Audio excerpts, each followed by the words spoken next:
بتحاول تقرا كتاب، توصل لآخر الصفحة وتكتشف إنك مش فاكر ولا كلمة، فتعيد من الأول. عينك ماشية على السطور بس دماغك بتفتكر خناقة من 5 سنين، أو بتخطط لمشروع جديد.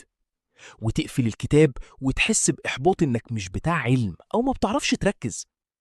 بس تفتكر المشكلة في ذكائك وقدراتك، ولا الطريقة نفسها مش مناسبة لدماغك؟ مخ ال ADHD بيشوف القراءة الصامتة نشاط ممل ما فيهوش دوبامين، فعشان ما ينامش بيخلق الدوشة بتاعته من جوه ويشتتك غصب عنك. الحل مش في الغصب، الحل إنك تتفاعل مع الكتاب. امسك قلم فوسفوري، شخبط، ارسم اللي بتقراه في الهامش، حول الصفحة للوحة فنية. أو جرب الكتب الصوتية وانت بتتمشى أو بترتب الأوضة. الحركة مع السمع بتثبت المعلومة جوه دماغنا كأنها سحر.